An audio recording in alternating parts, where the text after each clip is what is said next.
السلام عليكم ورحمة الله تعالى وبركاته. اللهم صل على سيدنا محمد وعلى آله وصحبه وسلم. ولا لها والد السودوين يا ملك استوديو الدافية ذكر سجنتين لما مجتمع الصوماليات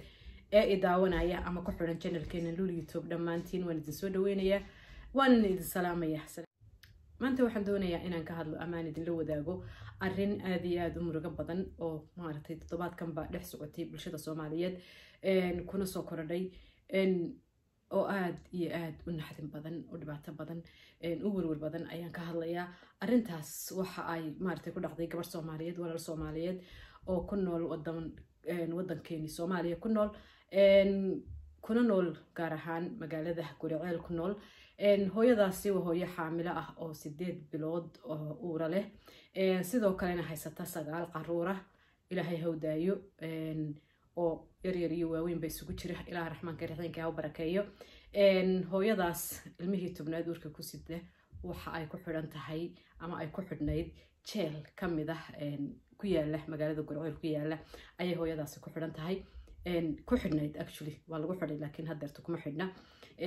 waa laga soo daahiyay alxamdulillah rabbil caalamiin haddaba maxaa dhacay maxaa hooyadan maaragtay loogu xidhay jeelkan maxaa sababay hooyadan 9 cunug haysata amba 9 ilmood haysata xaamiladana ah 9 ilmihii tobnaad uurka ku sida xilligii ay dhali lahaydna ay dhowdahay maxaa sababay maxaa maaragtay keenay in maaragtay hooyada lagu xidho jeelka kamid ah jeelasha ku yaala Guriceel sida la inoo sheegay ama ayadba afkeeda inoo kaga sheegtay hooyadani waxay tiri waxa lagu leeyahay lacag deyna oo $250,000 oo doolarka Mareykanka ah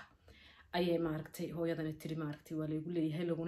laguna yeeshay si kastaba ha ku qaanowdo si kastaba deynkaasi ha ku soo galay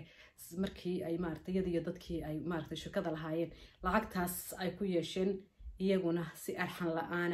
ayay walaashaas u soo xireen jeelka ay u geeyeen waxaana lagu xidhay oo maaragtay jeelka lagu xidhay uu yahay qolka uu yahay noo naxariis qol la yiraahdo bilaa naxariis ayaa maaragtay lagu xidhay hooyadaas waa gabadh xaamilo marka dhanka kale laga eego 9 cunug soo dhashay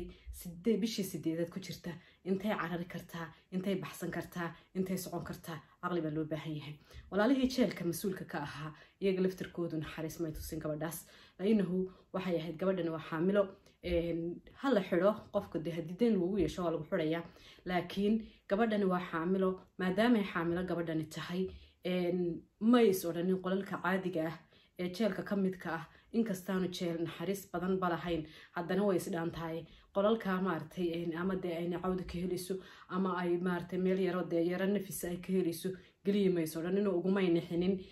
dumarnimana ugu maynixinin uur xaamilo hooyo xaamilo ahaan ugu maynixin iyaga waa la soo ashkatay dacwad baa lagu soo oogay dacwadii lagu soo oogay siday ahayd bay ugu fuliyeen laakiin maadaamaaynu Soomaali nahay maadaamaaynu dad islaam nahay waxay ahayd iyaga laftirkoodu walaalaha jeelka ka mas'uulka ahi in ay gabadhaas si naxariis leh maaragtay ay ula dhilgareeyaan oo arrimaha maaragtay yiraahdaan anagaad noo xiran tahay waa lagu soo dacweeyay waad xiran tahay abaayo qolka maaragtay naxariista la gal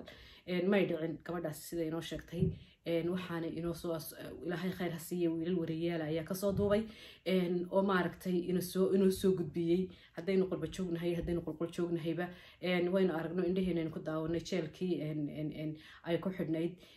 anigoo raba qodaydu inaad ila daawataan bal waa kan jeelka inaan xabsiga ku dhala ma iga xigtay Sooma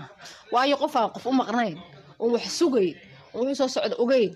danuba hadda ugu dhala xabsiga Sooma nasiib darro waxay u xiran tahay hooyadana lacag deyna oo lagu yeeshay intay saa uga cabanayso ayay ku jirtay qolkaasay ku jirtaa walaashaasi ilaahay waxaan uga baryaynaa inuu yacni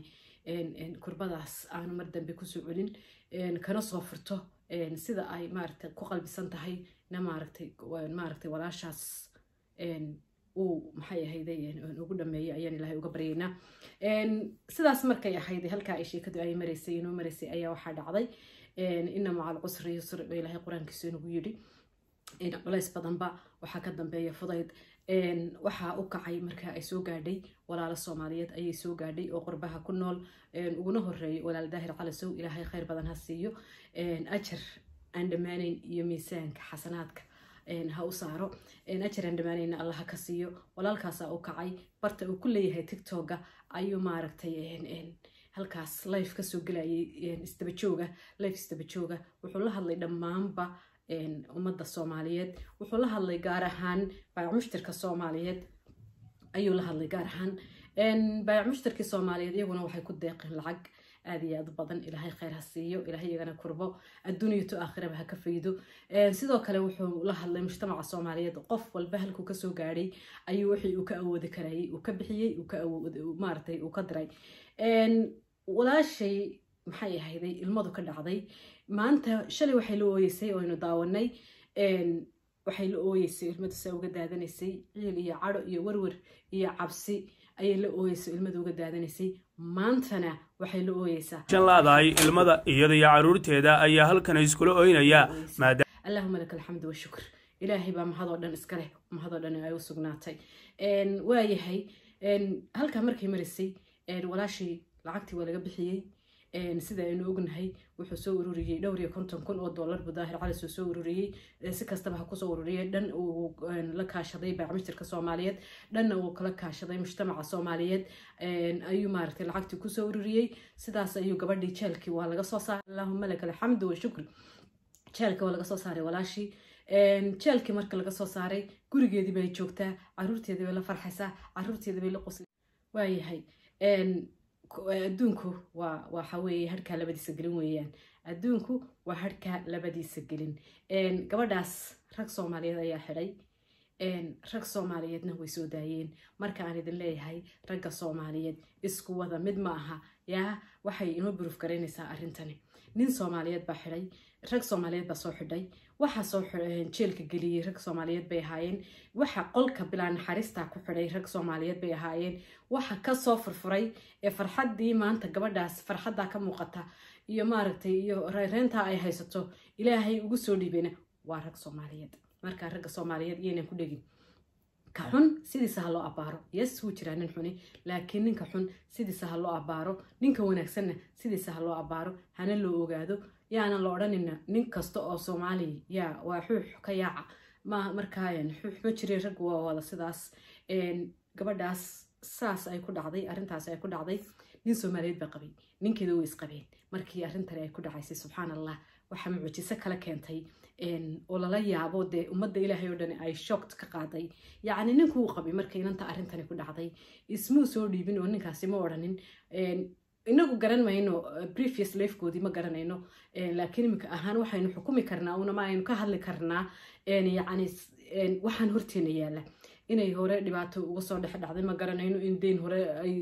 la soo bixiyay garan mayno in uu arintan ay ka wada tashadeen oo ay ku gacan saydhay ma garanayno taa hore waxba kama sheegi karno Allahu a'lam iyaga iyo dadkii la joogay uun baa og inagu ma garanayno laakiin maanta garabka aynu ka filaynay inankaasi wuxuu ahaa maadaama uu hooyadii uu qabay caruurtiisa hooyadood yaa caruurtiisa hooyadood ahayd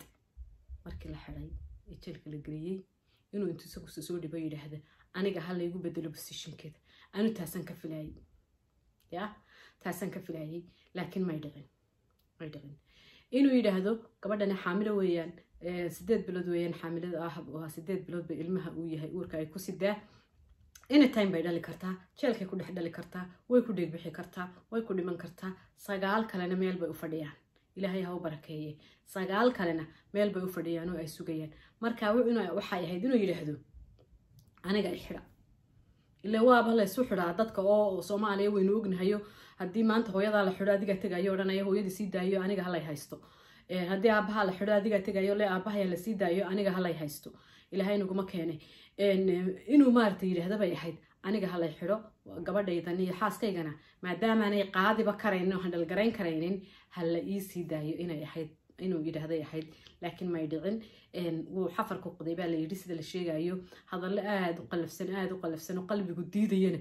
oo maartay social media ku jira oo saas u wareegayna waliba wuu kula hadlay iyadoo dhiban iyadoo 9 bilood oo 8 bilood oo xaamilo ah oo leh iyadoo maartay 9 caruur meel u joogaan oo ka dayacan yihiin oo ka gaajoonayaan oo ka baahan yihiin oo dib oo dhan afka u kala hayaan ninkaasi nagama xishoonin gabadhaana kama xishoonin yacni hadduu xitaa caruurta la joogi lahaa hadduu maaragtay odhan lahaa bal adiga haddii lagu xidhay anaa kuwan dhex joogaye dee bal ilaahay ha kuu soo gargaaro hadduu qayladhaan waa waray qaadi lahaayo maaragtay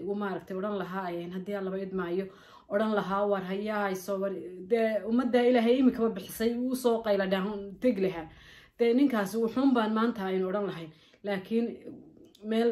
baas buu inagaga dhaqaaqay ninkaasi oo aad iyo aad u foolxun martabad aad maaragtay qallafsan buu inagaga dhaqaaqay marin aad u qadhaadh buu inagaga dhaqaaqay waa hooyo waa maxay ahayde waa dumar waa qof jilicsan waa xaamilo war inagoo wax kasta layna siinayo markaynu qurbaha joogno oo wiig kasta dhakhtarkeena arkayna neersteena iyo midwifteena arkayna oo haddii ilaahay ka dhigo wax walba hareeraha saa lagula dul joogo oo maaragtay aadan maanta ka baqaynin baahi inay kugu dhacdo iyo gaajo inay kugu dhacdo oo dowladda ilaahay inoo sakhiray la joogna dowladda ilaahay inoo sakhiray la joogna oo maaragtay waxa kaa dhiman iyo wax walba sidaas mishiina lagugu xidhayo lagugu maaragtay furirinayo qalabkaad aragteen ee dhakhaatiirta yaalla lagaaga warhaynayo haddii lagu waayad ballan jarto telefoon ay kula soo hadlayso dhakhtarku jibigu kula soo hadlayo midwifta kula soo hadlayso nursta kula soo hadlayso haddii lagu waayo albaabka lagugu soo garaacayo ayaa haddana markaad xaamilo tahay aad sidaad u jilicsan tahay aad og tahay sidaad u kala daadsan tahay aad og tahay waxba aadan xamili karaynin waxba aadan qaadi karaynin culays aadan qaadi karaynin hadal yar aadan qaadi karaynin yacni xitaa haddii aad qaado iminka iska dhaafisid laakiin wuu kugu maqan yahay maaragtay markaa waxba ma qaadi karto gabadha uur kale dhib ma qaadi karto haw maaragtay culays ma qaadi karto saaxiibkeen laakiin